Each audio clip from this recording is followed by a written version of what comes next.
Gasken Mang. Sebelum kita mulai, menurut kalian, pembukaan apa yang paling jelek buat putih? Mungkin ada dari kalian yang menjawab dalam hati, pion G4 maju duluan bang. Pembukaan yang terlihat sangat merugikan buat putih. Selain melemahkan sayap raja, juga menghambat perkembangan perwira yang masih berada pada posnya masing-masing. Dan kalian tentu juga tahu, kalau pion tak bisa ditarik mundur, menjadikan sebuah langkah yang terlihat sangat buruk. Tapi, di beberapa pertandingan Blitz, pembukaan aneh ini juga bisa menghasilkan sebuah kemenangan spektakuler. Jadi, kita akan melihat, jebakan Batman apa yang bisa kita buat.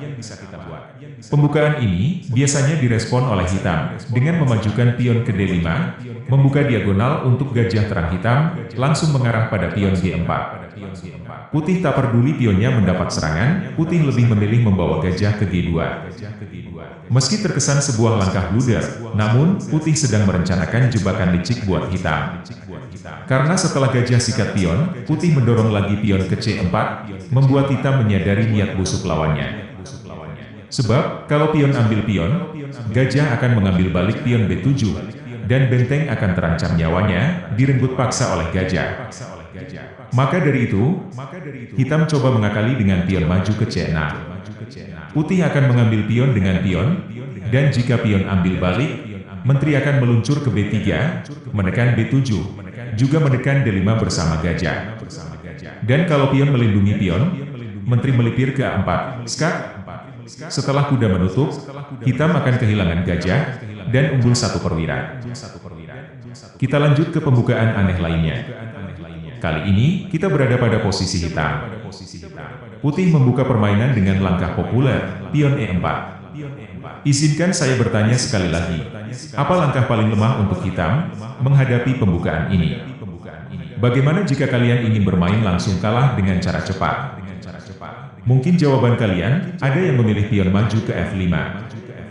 Jika kita memainkan langkah nekat ini, putih langsung melahap pion dengan pion, dan akan melemahkan sayap raja, karena diagonal menteri langsung terbuka lebar, siap untuk melancarkan serangan yang berbahaya pada raja hitam.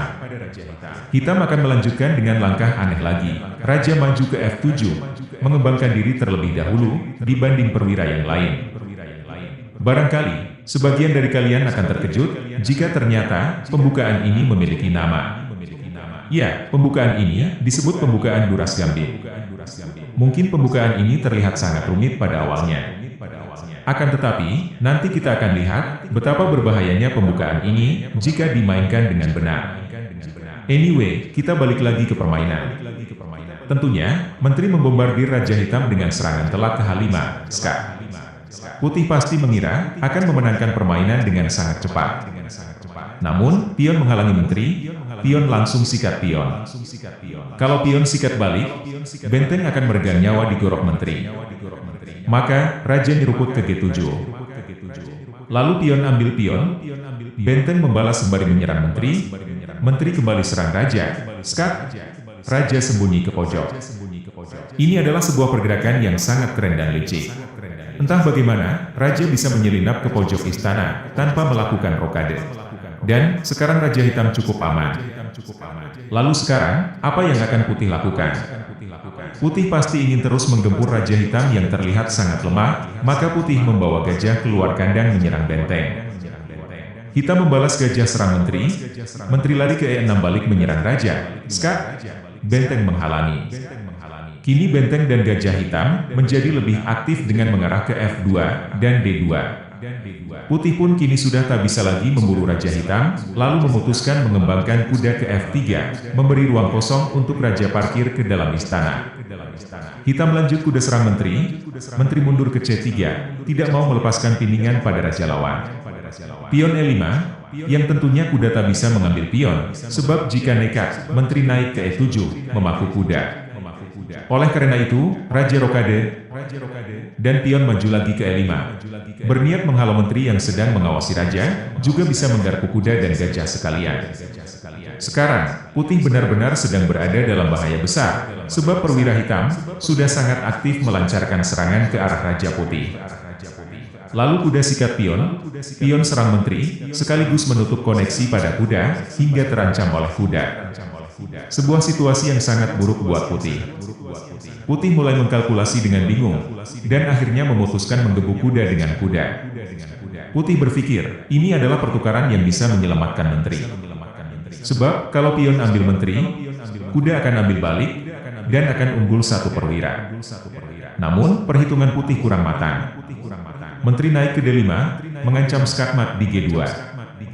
Putih sudah tak bisa berbuat apa-apa lagi. Pion terpaksa menghalangi, pion cocol menteri, kuda cocol balik, dan setelah menteri sikat kuda, Putih pasti kalah. Kita masuk pada pembukaan aneh lainnya. Kita balik lagi ke posisi Putih. Kita akan bermain dengan sebuah pembukaan yang diberi nama pembukaan Halloween Gambit. Pembukaan Halloween Gambit bermula dari pion E4, pion E5, kuda F3, kuda C6, lalu kuda C3, kuda F6.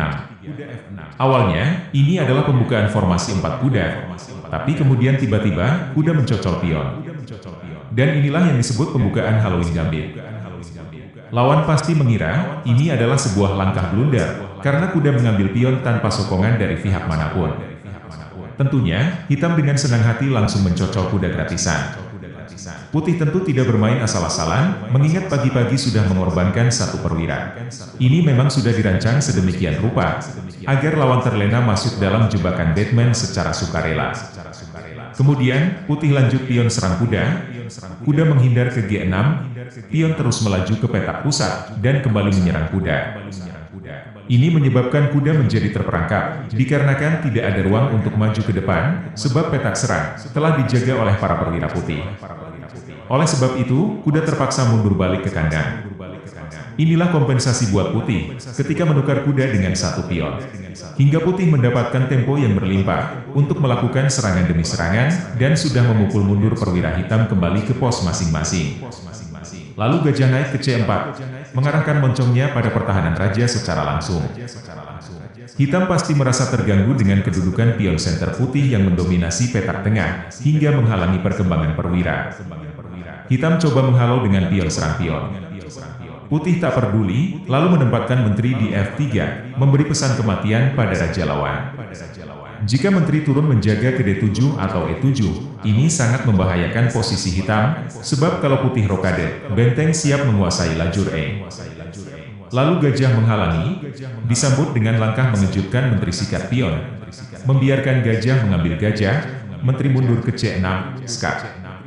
Setelah raja menghindar ke E7, Putih kembali membuat kejutan, dengan mendorong pion ke F4, membuat rencana jahat yang susah tercium oleh lawan. Kemudian gajah mundur, pion maju mengorbankan diri, sekalian menggarpu kuda dan gajah. Tanpa pikir panjang, gajah langsung menewak pion, dibalas kuda sikat raja, skak. Raja terpaksa naik ke E6, kuda cocol pion kembali skak. Raja balik lagi ke E7, Putih tidak terburu-buru mengambil benteng, terlebih dahulu mengamankan raja ke dalam istana, dan secara otomatis benteng mengarah pada gajah, membuat hitam kini berada dalam tekanan besar-besaran. Gajah gelap Putih sudah siap mengokang senjata, dan menembakkan peluru tumpul pada petak G5. Sementara itu, benteng sedang berada dalam bayang-bayang kuda, dan gajah tertekan benteng. Apa yang akan hitam lakukan dalam situasi seperti ini? Pilihan yang masuk akal, menyelamatkan benteng ke C8, balik menekan kuda. Gajah serang raja, skak, pion menghalangi, benteng Putih sikat gajah, benteng hitam sikat kuda. Lalu pion ambil pion, skak, menteri ambil balik, benteng ambil raja, kembali skak. Dan setelah raja mingser ke F7, menteri meluncur ke E8, skakmat. Sebuah permainan cantik yang diawali dengan pengorbanan seekor kuda. Demikianlah tutorial pembukaan-pembukaan aneh yang dipenuhi dengan jebakan Batman yang mematikan. Sampai jumpa pada trik catur lainnya di channel ini, bye-bye.